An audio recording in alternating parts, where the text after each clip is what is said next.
자, 계속해서 유럽의 핀테크 및 블록체인 전문가이시죠. 자, 블록체인 아시아의 대표이신 CEO 요큰 비더만 님께서 Interesting Blockchain Trends and ICOs in Europe 이란 주제로 발표해 주시겠습니다. 커다란 박수로 맞아주시기 바랍니다.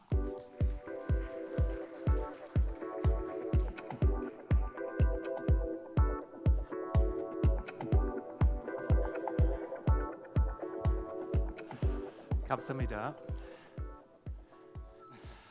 Ladies and gentlemen, it's my great honor and pleasure to speak to you, in particular because I know Henry Kim and his team from Finotek for many, many years, and I know they are very capable, and really it's a pleasure for me to support here as a speaker for the new project. I will talk a little bit what's going on in blockchain and ICO in Germany. The time is a little bit limited, so I cannot talk about all of Europe, so I'll give you a little bit of information what's going on in Germany as a start. So let's dive a little bit into the German landscape. It's not so much surprising maybe for those of you who know Germany. We love, have that technology solution looking into, from an engineering point of view, into blockchain. While on the other hand, you might be surprised to see the area of entertainment and gaming also quite strong in Germany, something you would guess taking more place here in Korea. There is a lot going on, and don't be confused by only a few companies mentioning here in terms of energy. In Germany, there's a big push into energy transition, going into local grids, renewable energy, and this is a very interesting topic for blockchain. Besides that, data analysts, advertising, and of course the topic of ICOs, so supporting ICOs is also a big topic in blockchain. Further on, intellectual property rights on a blockchain. I will come to this a little bit later. The topic of identity I also will touch a little bit later. Mobility and cars, we see several companies working on, and also investments. And last but not least, public chain infrastructure. We saw some interesting developments coming out from German companies in that space. If you look on the German map, you see a lot of events, meetups in particular, focusing on blockchain topics. I've only shown here the ones which have more than 500 members. Many of them are in the areas of 5,000 to 10,000. So after this overview, let me dive into the blockchain trends. I have brought a few examples what's going on. First, the topic of digital identity. I've mentioned this already.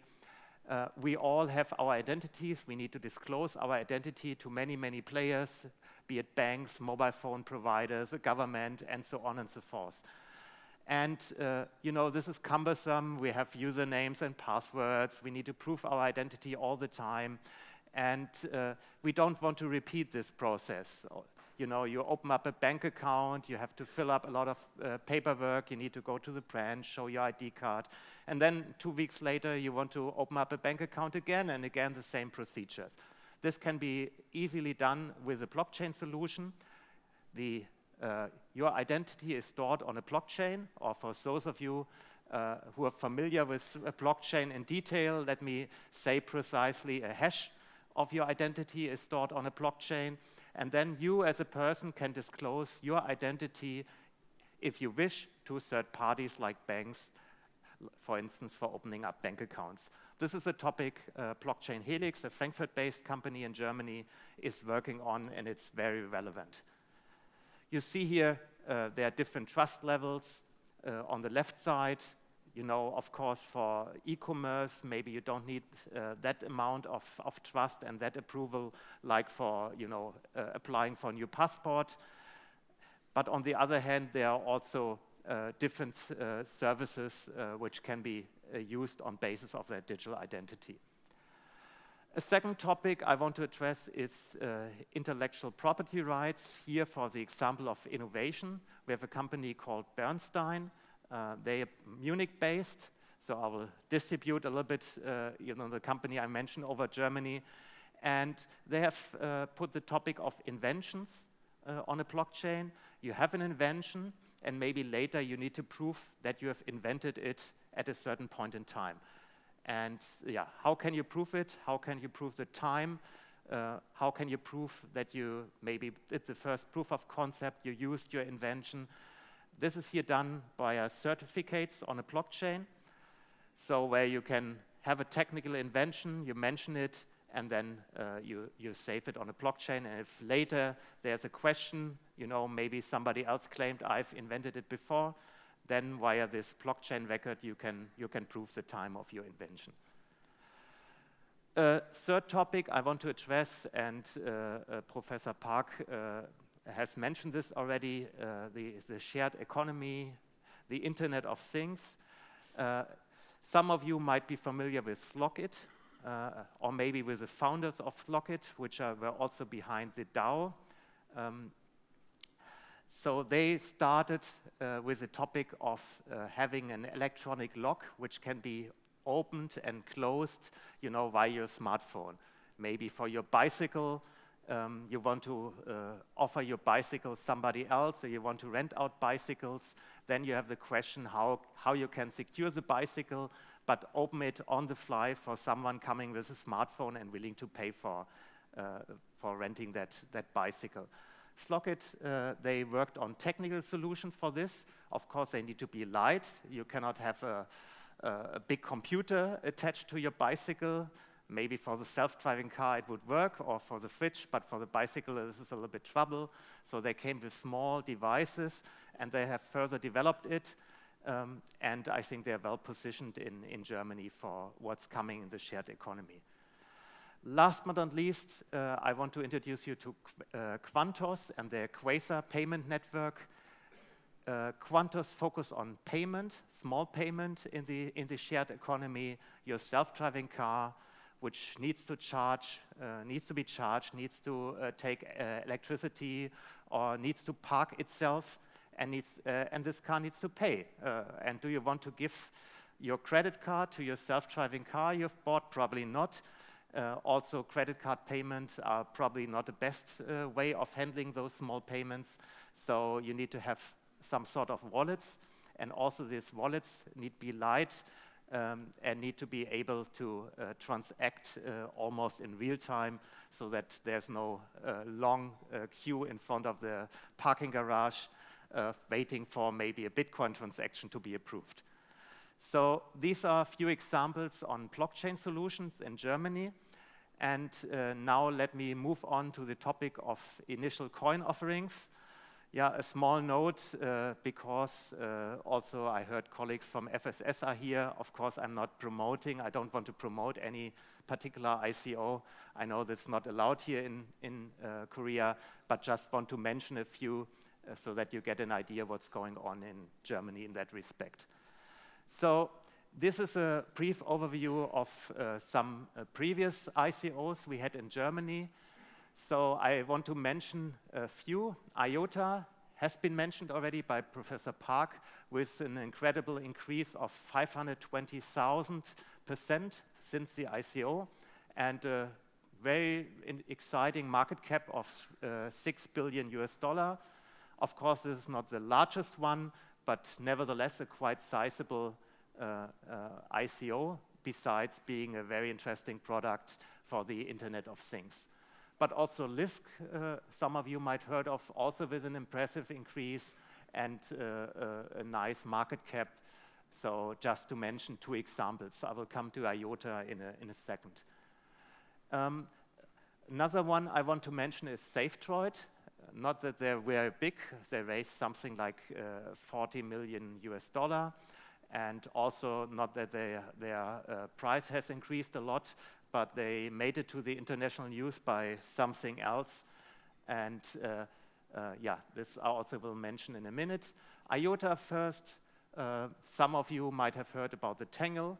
The Tangle, you know, further develops the idea of the blockchain. So blockchain is a Tangle, but a Tangle is not a blockchain.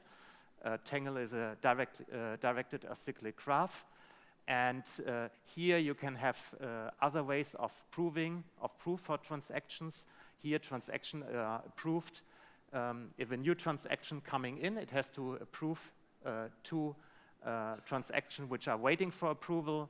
And this is then the proof for getting approved yourself. IOTA made it, unfortunately, also to the news last year with some dispute with an institute of MIT and some potential vulnerabilities in their solution. So let's see how this further goes on, but definitely this is something to watch. SafeDroid, I've mentioned this already, maybe funny, but for many people not so funny story. Henry talked about happiness. SafeDroid managed to make, at least for one day, all the investors very, very unhappy. After successfully concluding their ICO, they decided to do a PR kind of event.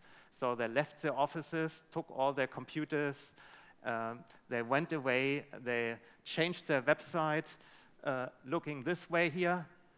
And the CEO, Yasin Hank here, posted this tweet on Twitter saying, "Thanks guys, over and out." Obviously going to some faraway place and enjoying his life. And and the investors were quite puzzled and discussing whether they run away with the money, with the crypto. This were open for something like 24 hours. A lot of discussion going on. Their Telegram channel exploded. You know, people even said they will find Yasin and kill him and such kind of things. At the next day, they came back, said it's not gone, everything is safe, but they just wanted to show how vulnerable, you know, the assets received in ICOs are, and they want to show that regulators, but also investors need to take care of, and you know, that assets need to be protected. That's something which is totally right. On the other hand, maybe, and they also came to that conclusion later on, this was not the best way of showing it. So much to the topic of happiness. These are some of the ICOs which are currently running.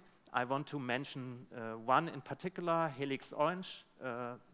Last but not least, because I'm also involved into this one. Helix Orange is about building up a KYC and AML platform for investors and for ICO projects. ICO projects can list themselves on this platform. Investors can register on the platform and pass all the necessary KYC AML checks. This works with the relevant checks for the country the investor is coming from, might be video identification or just a scan of the passport.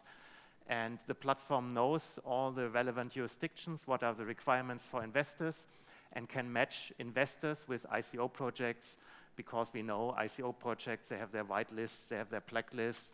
So the ICO projects, they receive via this platform leads, because investors can mention they're interested in a certain ICO project, they want to participate in the ICO, and then the ICO project receives that lead and can continue the discussion with the investor. On that platform will be, the payment will be in HIX token, and the ICO project basically pays for the investor and for the KYC and AML, and it's also open for third parties. This as a small idea. Further 30 ICOs in Germany are announced, and a lot of more is in the pipeline. And so this is a little bit of an overview what's going on in Germany. I think it's very exciting. Comparing a little bit here Korea, and I know the Korean market, I would say a little bit, some might say a little bit more because of many, many trips. Here, the take-up of new technology, new services is very high. If you know the German market, people are more conservative. It's not easy to convince them using new services, also using new mobile services. On the other hand, when the Germans have decided something is a good idea, you know, They use it a lot, they love it, but it takes a little bit more time than in Korea. Another interesting opportunities in Germany, not only for ICOs, but for blockchain companies in general, are the corporates. Some of you might know, Germany is a country, you know, with a lot of small and medium-sized enterprises being very, very successful internationally in international trade. They all have their needs, and in some areas, blockchain are really exciting solution for them. So if you have a blockchain solution, you know, which might fit for small and medium-sized enterprises, come to Germany. If you are an ICO, also come to Germany. Germany is open for ICOs. Utility tokens do not fall under regulation yet. Security tokens, however, are a different story, as everywhere. Yeah, let me know if you need some insights or ideas. And thank you very much, and good luck for VEEN Foundation and Finotek for this exciting project. Thank you very much. 감사합니다. 네. 듣다 보니까요. 이제는 정보 가치의 인증 기술 방식이 점점 계속 발전해 나가고 있다는 걸 좀 알게 되는 것 같습니다. 네. 자, 블록체인보다 훨씬 더 빠른 그런 또 기술들이 제가 최근에 들은 것만 하더라도 뭐 해시그래프 뭐 이런 것들은 속도가 더 빠르다고 하더라고요. 그래서 귀한 정보 감사드리고요.